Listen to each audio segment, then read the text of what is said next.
পয়গম্বর নূহ আলাইহিস সালাতু ওয়াস সালাম তার কওমকে ডাকতে বললেন, হে আমাদের কওম,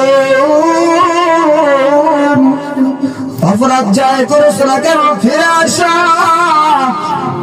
আল্লাহ তাআলার দরবারে তওবা করো।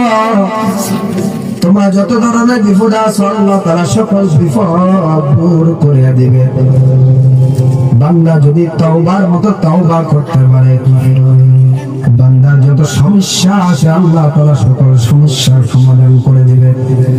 বান্দা যদি তওবার মতো তওবা করতে পারে, আল্লাহ তাআলা বান্দার সমস্ত গুনাহ মাফ করে দিবে। শুধু তাই নয়, সূরা তাহরীম আল্লাহ তাআলা ইরশাদ করেন, ইয়া আইয়ুহাল্লাযীনা আমানু তুবু ইলাল্লাহি তাওবাতান নাসুহা عسى ربكم أن يكفر عنكم سيئاتكم।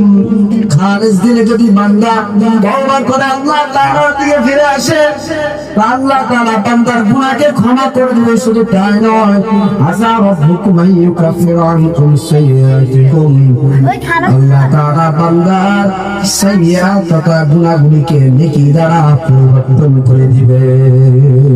সুবহানাল্লাহ। পয়গম্বর নূহ তার কওমকে বললেন, فقلت استغفروا ربكم إنه كان غفارا। আল্লাহ তাআলার নিকট ইস্তিগফার করো, আল্লাহ তাআলা তোমাদেরকে ক্ষমা করে দিবেন। তিনি কেন ক্ষমা করবেন না? ইন্নাহু কানা গফফারা, অন্য জায়গায় আছে গফুরুর রহিম, তিনি ক্ষমাশীল, তিনি দয়ালু। আল্লাহ পাক রব্বুল আলামিন তোমাদেরকে ক্ষমা করে দিবেন।